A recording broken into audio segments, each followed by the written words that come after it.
Hello, I'm Michael Verney and welcome along to the GAA Podcast with thanks to AIB. AIB is at the heart of Gaelic games across both club and county, and in 2025 they're celebrating a decade of sponsoring the All-Ireland Senior Football Championships. With this year's championship shaping up to be one of the most competitive in years, AIB is more excited than ever to bring fans closer to the action. Check out the hashtag #TheToughest for more. Hello and welcome to GAA, where we look back on all the weekend's action. GAA action mostly, but I'm joined by Dick Clerkin and Pat Spillane, and I know Dick has a message in the background there showing his love for everything Rory McIlroy. Dick, I'll start with you. It was one of the most amazing sporting occasions, every high and low that you could possibly experience as a viewer. So God only knows what was going through Rory McIlroy, but he got the result that we all wanted, and he has that coveted green jacket. You've been probably leader of the McIlroy fan club for a long time. You must have got a great buzz out of that. Honestly, Mike, I'm still emotionally drained from it, and I can't explain this. My wife sort of does look at me at times and just wonder what's going on. Like I'll take you back. In 2019, myself and Dad, went up to the Portrush Open. And I think if you remember the first hole, so we went up early, hadn't been to an Open before. It was a huge event. Obviously, Rory had brought it to Northern Ireland. And we got up early and I got behind the first tee. And I never to this day experienced an event and a moment like it in terms of the build-up and the expectation and the crowd. And if you remember, Rory came out and he had an 8 and basically blew the whole tournament on the first hole. And it was like somebody died. I'd never experienced anything like it. And since that day, I have been just all in on McIlroy. And every major, we've gone and watched him now in the last 3 Opens. We're heading back up to Portrush this year. It was in Royal County Down last year on the 18th with the boys watching him. And all of the highs, the lows just compounded into Sunday evening. I was in Centre Parks with the family. We were watching it, some of the carry on, and I went through, cheering some of the shots. And at one stage, your head was in your hands. It was unbelievable. And, it's I think golfers, non-golfers alike, just got absorbed into it. But at the end of the day, in 50 years' time, this will be looked back as one of the iconic sporting events. This was the Ali, Foreman, Maradona, Mexico, the McGuigan and Loftus Road moment, the Italia 90 of our generation. It was that big and it was that impressive. And yeah, it's a lot of new golf fans this week after Sunday night. Pat, you double screened by all accounts for definitely for Sunday, but you saw a couple of shots in the Masters, it would be fair to say. Yeah, I think anyone that knows my lifestyle knows that I watch TV sport all day long. So, and today is about as boring a day as possible. And I've just after finishing watching racing from Newmarket. I don't back a horse at all, but I'll watch every race. And I've just watched the start of the Indian Premier League, and you'd be glad to know the Punjab Kings are playing the Kolkata Knight Riders. So I was glancing at those before coming on. I would say so. I love all sports on TV, and I look at all sports because and try to take something from them, because I see cricket. I love cricket. It can be a boring game, but I like to see the qualities what make people love cricket, and I like that. So I would say the Masters last Sunday night was probably the greatest TV sporting experience I've ever had, because for those 4 plus 5 hours, it took you on a magic carpet ride of drama and excitement and highs and lows, and at the end, better still, a happy ending. It was absolutely brilliant television, and just to balance the books, by the way, because I did watch on Sunday the ladies. The Camogie finals were on, United and Newcastle. I was watching that. I was watching the rugby between Toulon and Toulouse, and in fairness, good old the Gaelic football threw up an absolute turkey of TV viewing, because and that was between Tyrone and Cavan. And I can tell you this, Michael, and I've said it from my column for next Sunday, if there is any neutral in TV land that managed to sit from minute 1 to minute 70 plus and watch that Tyrone Cavan game, oh God save us, those people deserve all Ireland medals. It was a hard watch. So from the highs of Augusta to the lows of Cavan and Tyrone. Well, Pat, we might as well stay going on that team, because I had the joy and honour of being in Healy Park last Sunday. Oh, lovely. What did you reckon, lads? Like, to me, you know, some people were kind of maybe blowing up Tyrone a bit after. I thought Tyrone were in third gear, and it was a dirty petrol third gear kind of job, to be honest with you. Cavan showed a lot of endeavour early doors, weren't able to really get scores on the board.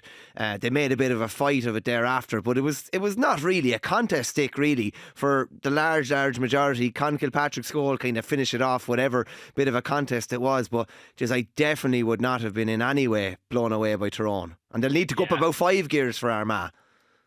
Yeah, like Cavan have been robbed of sort of, Paddy Lynch up front, who was really an up and coming good footballer, and they really missed that sort of finisher, because they were pushing hard at the end. It was one of those games, a couple of scores and a few goal chances, but yeah, it was like a game that Tyrone sort of won early doors, and they sort of just got locked in third gear for the rest of it, and didn't have to. They could score when they sort of wanted and needed to.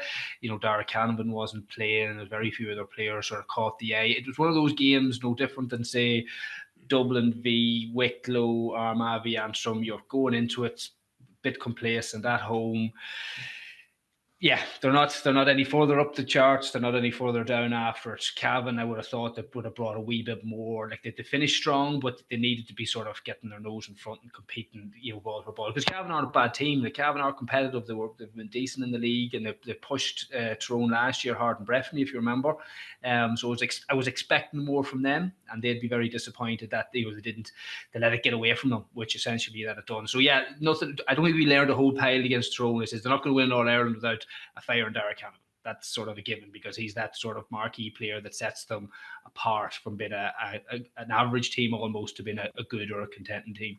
One thing I would say, Pat, it was as I thinking about it there even just before, and it was the return of the Max, or the somewhat return of the Max. McGeary was at least back in some sort of form, kicked 3 nice points. McCurry was in good form again. McShane was in probably better form than he's been in, but outside of that, we didn't really learn a hell of a lot. I wouldn't read absolutely anything in it. I will say this, looking at the Tyrone performance in the first half, first couple of minutes, it took them a while. There was no Dara Canavan. So Dara Canavan is the focal point of that attack. They kicked the ball in, he shows for the ball. So without Dara, it took them a while. There was a couple of early kicks that the Cavan defenders defended from the front. But after that, then Tyrone settled down in that first half to play some really, really good attacking football. Heads up, intelligent football. Their shooting efficiency was amazing in that first half. 17 shots at goal. They scored from 14 of them. 82%. That's very impressive. Their kick-out stats were amazing. 89% from kick-outs. They played some lovely football. Some absolutely lovely football. But do I read a whole pile into it? Yes, you're right about McGeary. He looks returning to form. Matt Shane was good, but I wouldn't read anything into it. Honestly, I was looking at the stats from the first half, and I just mentioned there, Tyrone had 17 shots at goal. Cavan in that first half had 7 shots at goal. They scored from 4 of them, all right. But I knew Cavan surprised me in Division 2 that they were actually within a kick of the ball of getting promoted, because I know of a couple of lads who played in challenge games against Cavan before the season started, and they said Cavan were very, very poor. And I was talking about it lately, like Cavan's backroom team that was appointed 2 years ago, and I presume most of them are still in situ, is one of the most professional and one of the most experience, and it's a really top-end backroom team. And I looked at the Cavan team last Sunday, and I didn't see tactics, I didn't see a game plan, I saw no intensity. And the kick-out was a classic example where the goalie kicked the ball out to the same side of the field 7 times in a row, and 7 times in a row they lost the ball. And what was it? Einstein's theory of insanity, that you keep doing the same thing over and over again and you expect a different result. I thought it was bonkers. So there's no serious analysis, forget about it. With 20 minutes to go, our Tyrone were winning by 14 points. Game over, ball burst. This was, Tyrone will be happy. They have a lot of improving to do, and they will need a lot of improving to do when they're playing Armagh. But otherwise, an absolute forgettable game. And one little thing, one little thing I demand of a team, and you start to say, right, when you're in a contest, irrespective of whether it is David playing Goliath or two even teams, you want to let the opposition know they're in a game.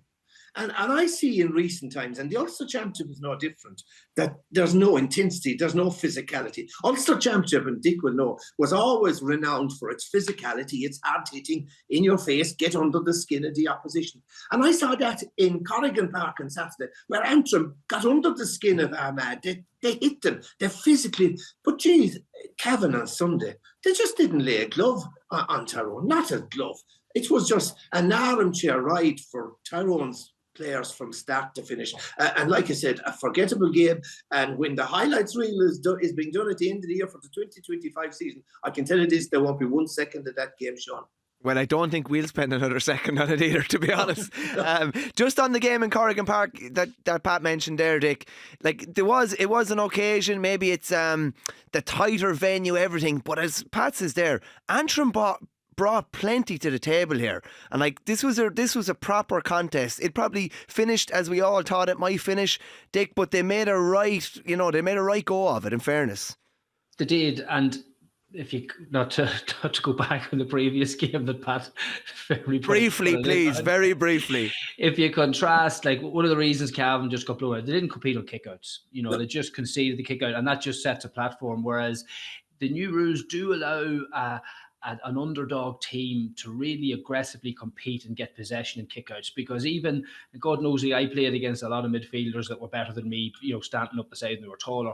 But you can get in the new rules now, and you can be aggressive, you can get the ball to the ground, and any team worth their salt can get possession. And Antrim went with that mentality. He said, well, we can compete here. We can get in and use our aggression and use the occasion to try and make it competitive. And when you do that, you'll get scoring opportunities, you'll stay in the game. Now, over 70, 75 minutes, the better team with the deeper panel and the skills will generally last out.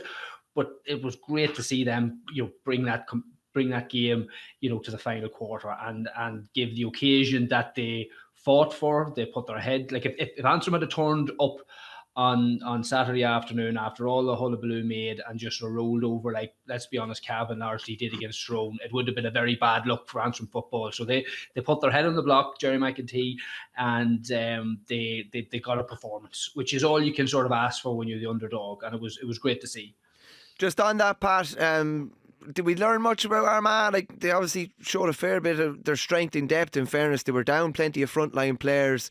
They do have a decent panel to call on. It's fair to say. Yeah, a deep squad.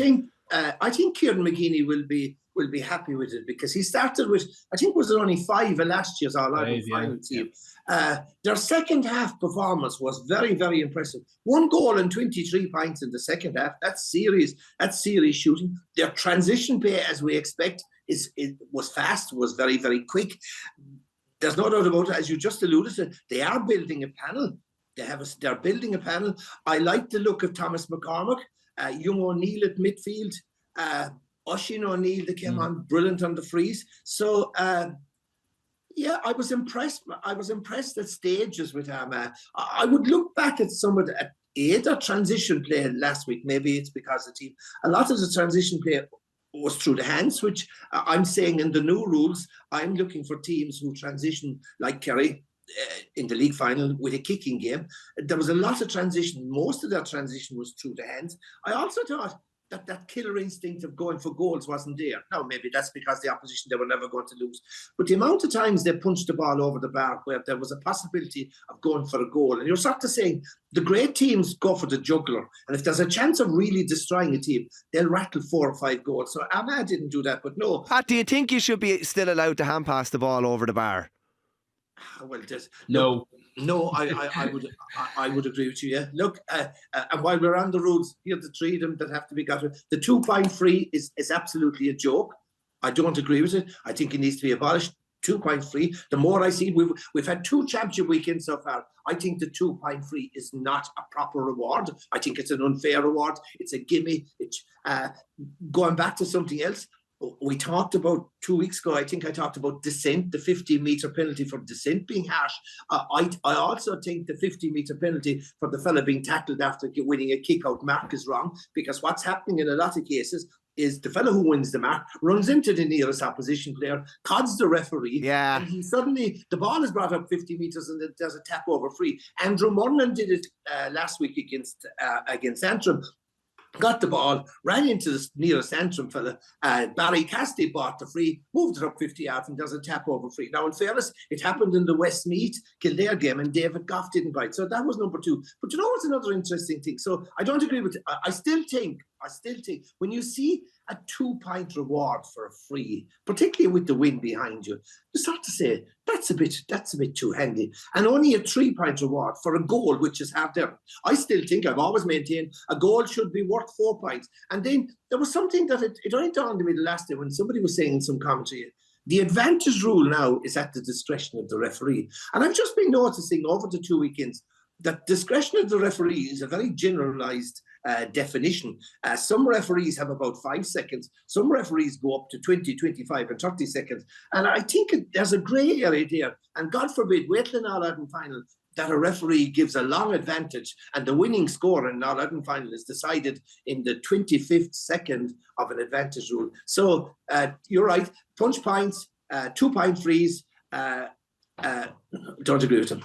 Good man. Okay, good man. That was, I think it was a 25-second lag in one of the games for an advantage. And as you say there, you just want it to be consistent because it should not be 5 seconds with one referee and potentially 25 with another. But there was a couple of things highlighted. Even Mickey Hart was not happy about the 2-point arc even after the Offaly game. Now Offaly made use of it in the first half, but they were fairly badly stung by it in the second half. Can I just say that before Dick comes in? I noticed some of the managers complaining about the 2-point scoring. There was 35 2-pointers scored in the championship matches last weekend. But I don't see a problem with 2-pointers. What I see, you're encouraging forwards to shoot. You're encouraging players to shoot, to chance the high-risk shot. That was never in the past. But of course, the biggest problem I see why there's so many successful 2-pointers at the moment is that defenders and opposition teams and the team without the ball, they are so obsessed with defending the acts that they're not prepared to come out. If teams are prepared to come out and man-mark the shooter, I think you would see a notable decline in 2-point shots. And then all of a sudden, Pat, space probably opens inside for more goals because you're drawing them out, whereas there's probably less goals at the minute. Dick, do you want to just come in on any of the rules there, any issues? The hand pass point now is to me it's a real sickener when you're at a game and you see the lads after breaking through and you're just thinking, if he slips left or right, we have a lovely goal here. And I don't know what you do because there are times when you get the ball in around the goals and sometimes the only option is actually to hand pass it over. Colin McShane had a goal chance the other day and he was kind of smothered out and he kind of turned to the side and hand passed it over, and that's okay. But so many times lads are on the front foot and there's a goal chance on and they just pop it over, and I think it's a horrible. It would have been an easy opportunity with all the sweeping changes to add that one in. You wouldn't have meant too many people fighting to keep it. Listen here, I scored plenty of them in my day. I'm not saying great for the lads that can't kick. When it's back off, I scored plenty left and right as well, Verney. But listen, if it's there, you'll take it. But if it's not, you'll be trying to be more creative otherwise. And I think in any sport and any rules, you have to try and incentivize and reward skill and excellence and protect against the other. Like one of the arguments I think was made recently, I think it was by Jim Gavin himself, I could be corrected on this, around not taking away the 2-pointed free, Pat, that you were talking about, was that it will incentivize cynical tackling outside the arc. That if a team's going to sort of say, well, I'll sooner tackle them outside the arc and give them a 1-pointed free as opposed to the opportunity for a 2-pointer from play. Yeah, he brought up the example at the end of the Division 3 football final when Offaly were winning by 2, and in the Division 4 final when Limerick were winning by 2. Yeah, I get that, but that's not a good premise for setting rules and incentives for scores. When it comes to scoring, you should be incentivizing skill and rewarding, like, and they have sort of contradicted themselves with stepping back on the 4, and the stepping back on the 4-pointer for a goal was a bit of a step back. That we are sort of seeing teams, opting for taking their points, working for a 2-pointer, and maybe not been encouraged to go for goals. And I think any sport, their point system needs to incentivize in every way to take risks and reward it accordingly. And I think we're starting to see a bit of a trend that might not be the case, that we're not being encouraged to go for goals, and that 2-pointers from outside the arc from play or set pieces, especially the ones have been brought up outside I just can't have that. I've spoken at that. Anyway, we're going back down a rules rabbit hole again, but it is going to become an issue in a big game at some stage if it hasn't already. And listen, maybe we'll see how the season goes, but there's a few things, especially when the wind played havoc in a lot of games at the weekend, which we thought that was only a league anomaly, but now it's sort of crept in. Well, this is what you get for playing championship in April when you're still in the throes of spring. So I don't think we're just out the woods on the windy days just yet. Right. I think it just looks awful. So there's a guy who didn't hand the ball to Phil. He dropped it. He was angry. He was in the mood. He was angry. And suddenly the whole lot are traipsing up 50 metres up the field. The game is delayed for 30 seconds, 40 seconds for a fella to tap over the field, or vice versa. A challenge after a mark, which doesn't appear like an intentional challenge. And again, same story, 30, 35 seconds. Momentum of the game is broken. The flow is broken as everyone traipses up the field for a fella to tap the ball over the bar for 13 metres. I just think it's a very, very harsh penalty, and perhaps 20 metres would be quite sufficient. Yeah, it actually sucked the momentum out of the Tyrone Cavan game once or twice, and a lot of people were confused about what was going on as well, and it just kind of actually delayed the game, to be honest with you. But we'll have a look into Leinster, lads. Pat, I'll come to you first. Like, before, when we were predicting this game or previewing this game, I did not see 9 points been in the difference of a real top tier Division 1 team and a team that didn't get promoted from Division 4 in Wicklow, but it finished Dublin 221, Wicklow 18 points. Desi Farrell was saying after that the Dubs would have to take a good look at themselves. Conor Callaghan aside, who was obviously brilliant, and ended up with 1-7. Is this a little bit of a worry, Pat, at all for the Dubs? They usually lay waste to this type of opposition, and they have traditionally down the guts of the last 13, 14 years.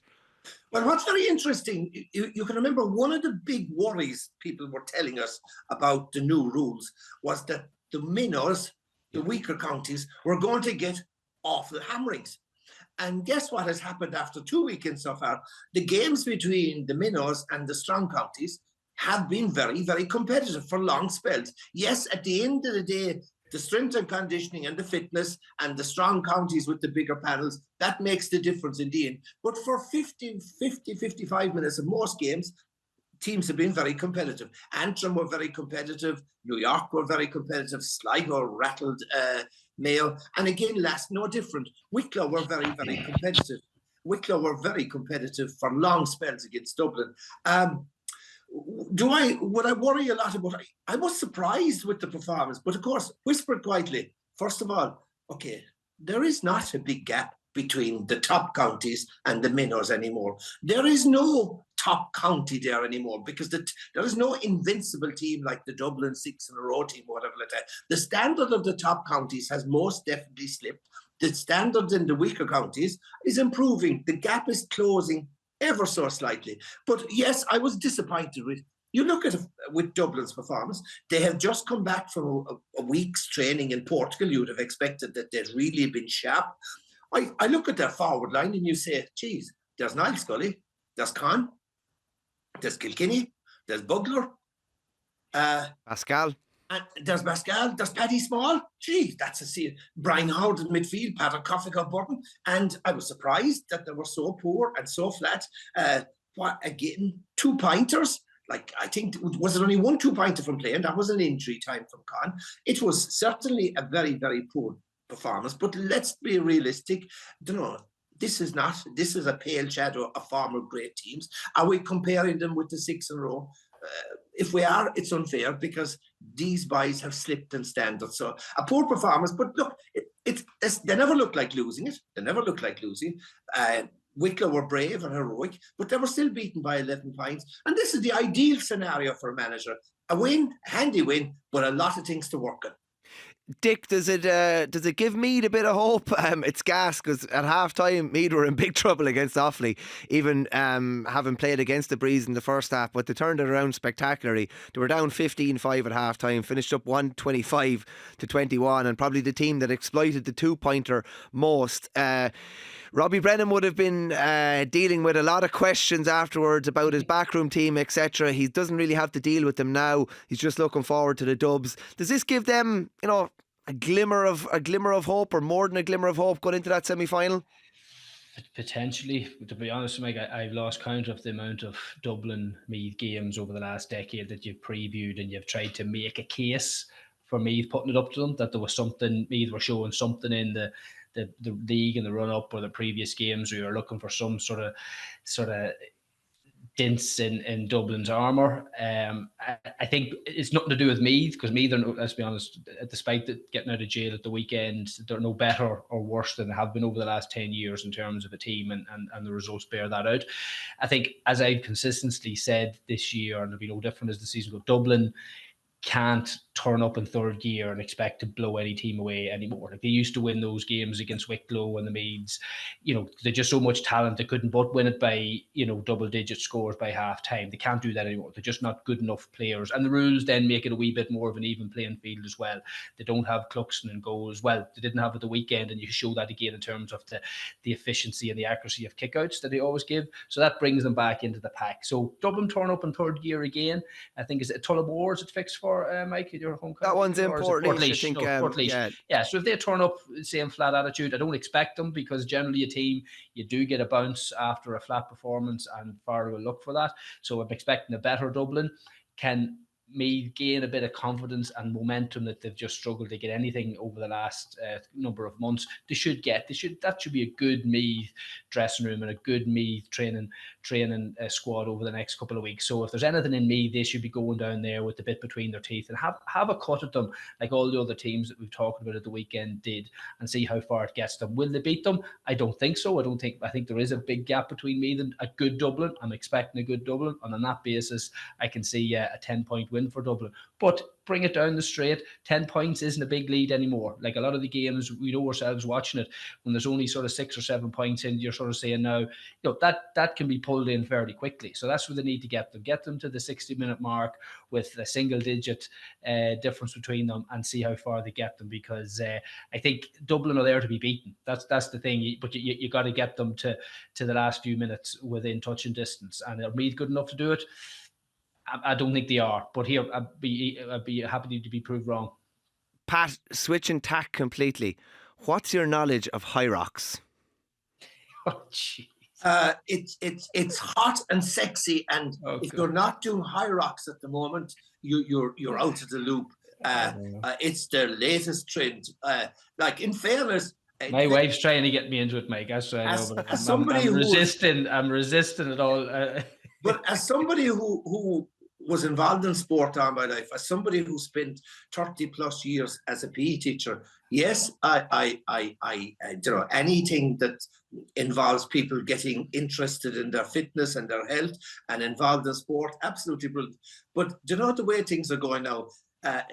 This is the trend at the moment. This is a makey up thing. It's a bit like whether it is the triathlons or the Ironmans. Like, it's a big commercial money-making racket, all these gimmicks. So if I tomorrow morning started the Beast of Timpernoe triathlon, a 600-mile run, a 500-mile backward in your run, bare feet, and you'll get low water, because you'll get a couple of thousand that'll pay €50 a pop. So if I have a makey up sport that involves an egg and spoon race, 10 kilometers up a mountain, 200 press-ups after, followed by a 600k cycle, followed by pushing a wheelbarrow of cement, it's fair play to them, but it'll be a fad, and next year we'll have another gimmick.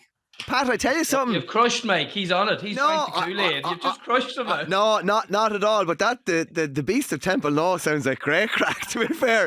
The reason I'm in. Yeah. Back to Hay Rocks. I'm heading for Temple. Yeah. I'll tell you this. Because I live on the Ring of Kerry, so I swear to God, in the sea for 6 months, every Saturday, there's an ultra marathon, Geez, I meet the lads that do the 24-hour walk around the Kerry Way, and you start to sing. They're lying, some of them are lying unconscious back west of the house. Some of them have doctors attending them. Some of them are just in a state, you start to sing, and they still have to go to Killarney. And it's bonkers, but look, different strokes for different folks, whatever floats your boat. But some of the sports and some of the sporting events, I just have a thing about sport that at some stage, sport should and leisure time activity should be age specific. There comes a time where somebody up there in your head should be shouting to your body saying, not able for this shite, this is a bit too severe. Let's go for a nice long walk and breathe in the fresh country air instead of having to do a 600-mile cycle and then followed by a 200-mile run. Now, that was a long segue, but the reason why I asked about the High Rocks was Luke Loughlin compete. Luke Loughlin kicked 11 points for Westmeath on Saturday night, and then he won the High Rocks in Meath with another fella on Sunday. Now, I honestly, he's a fit bio, because after playing a championship game, he'd be broke up normally for a couple of days. He took the bad feeling and how miserable he was after the championship game. He only signed up, I think he signed up at midnight on Saturday night, and then he went and won it on Sunday or whatever. And it's a fair out achievement. Just on that Kildare Westmeath game, Pat, it was an important result for Kildare. By Jez, it was far from pretty at times, and even it was just a kind of an ignorant ball into the square that got their goal before half time. I would disagree with you, Michael. I enjoyed that game. I really enjoyed that game. Westmeath played some superb football in the first half. Totally dominated midfield. Ray Connellan was magnificent. Luke Loughlin was unmarkable. The gas part about it, I think they left Mark Dempsey on him for most of the game, 50 minutes anyway, without making a change. And then, of course, and Kildare were up to their old failings.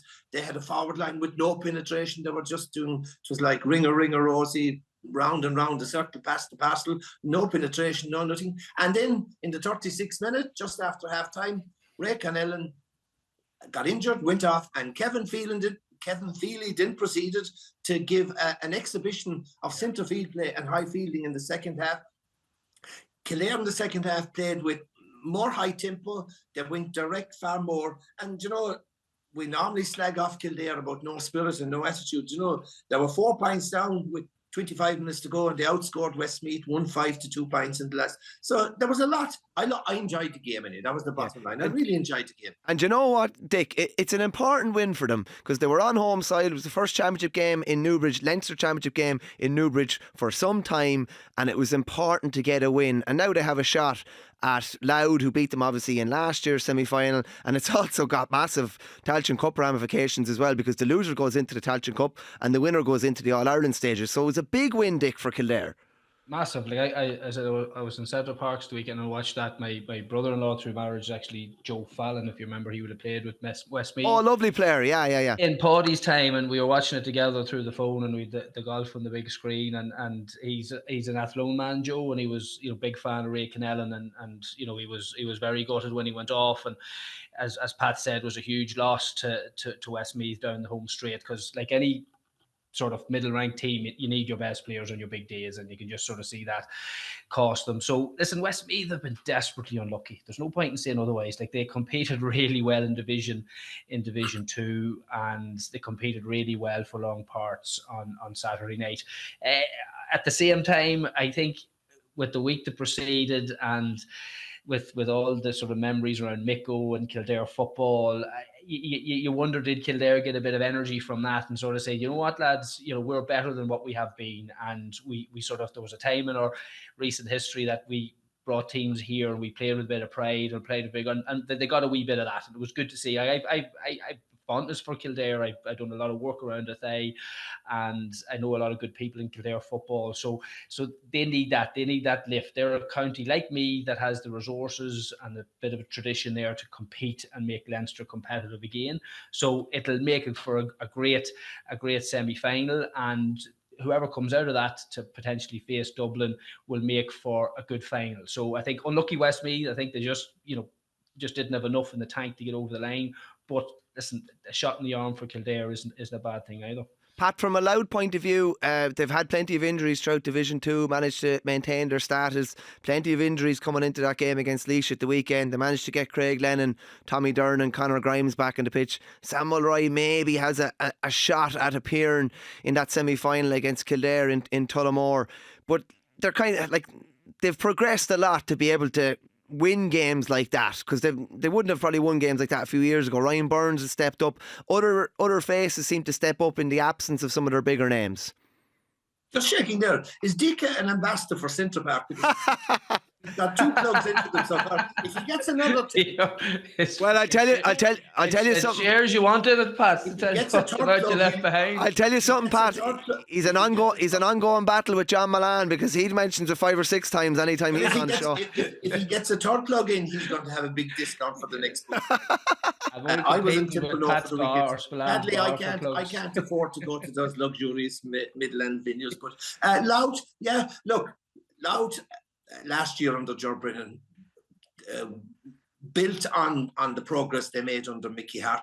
They're a serious outfit. They're a formidable outfit. And yes, I see Sam Mulroy did a on the pitch before the game. He did a running session as well. So he must be close to being fit. And it was like Laois put it up to them, and remember, Laois were operating in Division 3, Louth are a Division 2 team, and Laois put it up to them. But here's my other rant. This is the crazy thing, because you just mentioned it there. The losers of Louth or Kildare will be playing in the Tailteann Cup, and you'll start to say, this is a joke. The Tailteann Cup was brought in for weaker counties. The Tailteann Cup will now have the first winners of the competition, Westmeath, back into it for this year. Offaly, who will be operating in Division 2, Louth or Kildare will be in Tailteann Cup. And you'll start to say, hey, the Tailteann Cup was for weaker counties. Tailteann Cup should be for Division 4 counties and the bottom half of Division 3 counties, because that's the way they'll improve. What I'm suggesting is, we have 5 tiers in the hurling championship. I honestly believe there's a need for a third tier in Gaelic football for the Kildares, the Westmeath, because Tailteann Cup, for the rest of its life, it stays in the same format. The winners will come out of Division 2. The winners will be a team who either have been promoted to Division 2 or have been relegated in Division 2. So you look at the last 3 winners, the first 3 winners, Westmeath, Meath, and last year Down. Are they really weaker counties? No, they're not. And then you could have Westmeath winning again, or Louth perhaps winning it, or Kildare winning it. It's all based on a provincial draw, Pat, basically, as well. Because Tipper Clare are going to play this weekend, and the winner's going to be in the All-Ireland series, and the loser goes into the Tailteann. It'll probably be, you know what I mean? It's very, very distorted, in fairness. Lads, we just have a quick one. This is probably the biggest weekend of football coming up. Just fly through 3 games that would really take my fancy anyway. And I'll start with you, Dick. Monaghan welcoming Donegal to Clonus. That's really okay, we've got through a couple of weeks of championship action, hasn't been too much happening, no big surprises. This is a big game to get the juices flowing. Yeah, big game. Everyone's hugely looking forward to it. Probably the start of the season, you'd have been a bit apprehensive. Weren't too sure where Monaghan would be with retirements and, thinning panel and all the rest. And obviously they come out of the league with a lot of confidence. Now, caveat that with it was Division 2 and you're never too sure where you're at against the big boys, but we're going to find out on Sunday. I think at the end of the day, historically, Monaghan have always had a very good record against Donegal, going back before my time, during my time. So they will not fear a Jim McGuinness team, unlike other teams, which they do. Monaghan don't. And there will be no inhibitions in Clonus from Monaghan players or supporters alike, and that matters. There were teams. Tyrone were a team that always had a bit of a hoodoo over us, and whereas Donegal wasn't. So that matters, and the Monaghan boys are going out. Some of them are going out with confidence that have beaten Donegal players, on more than one occasion. Donegal, I think, won't, and Jim McGuinness will know that.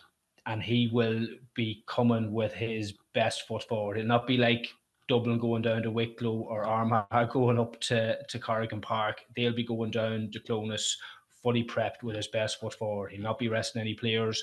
He'll not be playing boys that aren't fully fit, because he'll know they'll need to be on their guard unless, and it would be an upset because Donegal are rightly going in as favourites to have enough credit in the bank in terms of their performances to date and their showing against Derry in the first round. So they're the team to beat, and if Monaghan have a chance to beat them, they have to put their best forward for it. But I'm confident that they will compete and will compete very, very well. So I won't be one bit surprised. I'm not just saying this as a biased Monaghan supporter, based on what I've seen from Monaghan and their goal scoring threat, and with Rory Beggan, they're going out on the pitch with a 3 or 4 point advantage because what he brings. I know Pat doesn't like the 2 point free kicks, but it's the reason that Monaghan are competing so well, because Rory Beggan gobbles them up with a range that no other player has. So I'm expecting a really, really big. There's going to be a big crowd in Clonus. I'm expecting 15,000 plus there, and it probably will be the first real proper championship game of the summer. What do you reckon, Pat? And you might just go on to a little word on Cork and Kerry then after, but what do you make of Monaghan and Donegal? It's a good test for Donegal. Oh, geez, I can't see anything but a Donegal victory. Sorry about that, Dick. I can't see. So I'm not bitten about it. Okay, Monaghan surprised me in Division 2. I didn't think that you expected, without Conor McManus, okay, they'd struggle in the scoring stakes and all that. And they haven't. They're the highest scoring team in the country, and they got promoted. Yes, I would admit I got that wrong. Donegal are one of the top 3 or 4 teams in the country. And Jimmy McGuinness will leave no stone unturned. There'll be no, like Dick said, there'll be no complacency. There'll be no playing injured players. I just think Donegal are going to be there or thereabouts come the end of July. Will Monaghan be there or thereabouts? No, I don't think so. But they've really done well this year. But not. It's a bridge too far to beat Donegal. Now, that, Pat, in 2013, right? And this is what we sort of battle with all the time, right? You just said the exact same thing before the Ulster final times 10 in 2013. Donegal were All-Ireland champions, hadn't been beaten in the Ulster Championship in 2.5 years, had wiped the floor with the Kerrys, the Corks, the Mayos, everybody the previous year, the unbeatable team. And we brought them to Clonus in the 2013 championship, and we wiped the floor with them, double digits. So it's the exact same narrative going in, and that's sort of the Monaghan psyche that we know we can beat Donegal when we're raging underdogs. That doesn't faze us, but so we let everybody else from the outside looking in to write us off, because we've overcome those odds comfortably in the past. Well, if I was you, I'd be putting my shirts on a Monaghan victory this weekend, but you won't be going to Central Park with any winnings. He'll be going shirtless. Now, me and Mike have a good record in the old bookies. I tell you, back Rory on Thursday night after his nice show on Thursday at 12-1. You all right, Mike? Yeah. You know, actually, Michael, because I'm doing okay on that front, so I might have a wee quiet wager, Pat. It is a huge weekend. I mean, this is a mega weekend in a way. Like you said, it's we're back to the split season. It's feast or famine. We go for 6 months where there'll be no intercounty action, and in the third weekend we have mega hurling weekend, and we have a mega football weekend. And I think something is lost. I look at Kerry Cork. I can tell you this. I mean, I was privileged to play in the 70s and 80s in the heyday of the Kerry Cork clashes. Okay, it was a Munster final. It was in July with 40,000, 35,000 on many, many occasions. Next Saturday evening, you'll be lucky to get 10,000. There is absolutely no one talking about it. There is absolutely no interest. Cork have struggled enough in the league. Kerry, after Division 1, are probably one of the championship favourites.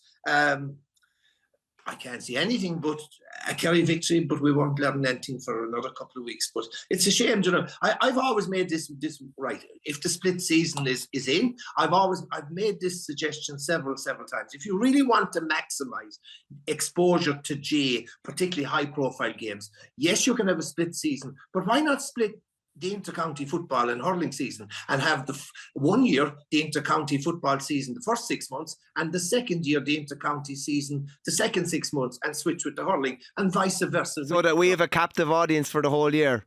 Absolutely, that you maximise the profile of the GAA, maximise its revenue, and let's showcase our star intercounty hurlers and footballers. And with the club, you can still do that with the club. You can have club football the first 6 months, club hurling the second 6 months, and twist them over the second year. I was going to ask you what you do with dual players, but that's obviously the answer to it. Not exactly, they're not exactly 2 a penny or 10 a penny around the place. Now there were 3 Cork ladies that played football on Saturday. Division 2 won a league, and they played Camogie on Sunday, in fairness. But yeah, they are definitely a dying species. The last game, I'll just get a quick word from the two of you on Roscommon and Galway. Now that is I would say, along with Monaghan and Donegal, that's a little more difficult to call. What do you reckon of there, Pat? Roscommon are going to have to be a hell of a lot better than they were towards the tail end of the league. Yeah, I would have, if I was a gambling man, I would have put Roscommon to just be certainties to walk promotion out of Division 2. And as you can see, they spluttered over the line and were very, very poor. Yes, they have as good a forward line as you'll get. They have as good a 2-point shooters as you'll find anywhere with any team, with the Murtas and the Smiths and Craig and excellent forwards. If there's a question mark on Roscommon, it'll be their defence. I'm not too sure whether Brian Stack will be available. He's had enough time now, because it wasn't a serious injury and he'd been back doing it. Like, to me, Pat, I'd agree with you. I think forget about the forwards. I think he's their most important player, genuinely now. Absolutely. So their Achilles, Roscommon's Achilles heel is their defence. Galway's strength, if Comer and Shane Walsh are flying fit, well, then they have a serious forward line. Look, this is probably Pádraig Joyce's last shot. If he doesn't deliver the All-Ireland, I can see Pádraig leaving. It's a big year.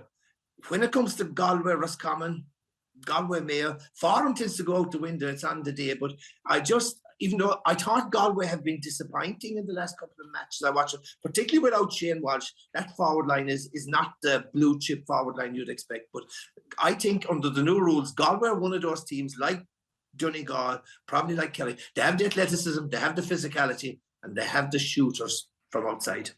Dick, final word on that game?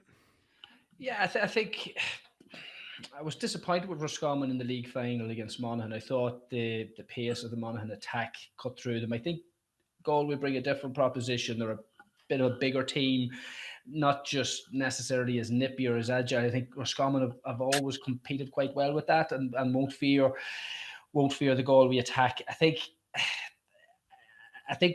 I would agree with Pat. I think there has to be something in Galway, and this is a game that they have to sort of show their teeth, because they've got a season there that there's an All-Ireland there sitting for them to go. Yeah. They have the scars, they have the talent, they have the depth in the panel. Is Cook back? Was word he was coming back? He's back. Back in the panel. Yes. You know, the cards are lining up for them, and they have to start putting in big performances. They need to get the likes of Comer. Like, we can't be talking about the potential of Comer. We need to see it on the pitch consistently, and that's got to start happening against good teams like Roscommon are. So I'm expecting a Galway win. Wouldn't put a penny on it, to be honest with you. I think that the odds there, I'm just looking at it, they're 4-1 on. I'm not sure where they're pulling those odds. I think it'll be a tighter game than that. Oh yeah. I don't think Galway can be trusted to be that comfortable to win. But as I say, what I'd be looking at Sunday's this game is, are Galway really, really contenders? I think if you look at Donegal, if Pat's putting Donegal and Galway on a similar pedestal, which they should be as All-Ireland contenders, you'll know an awful lot about both teams come Sunday evening in terms of how they've dealt with the two underdog challengers in Monaghan and Roscommon. Great stuff, men, and we'll be back next Tuesday to digest it all. Thanks a million for your time, folks, and we'll see you again next week.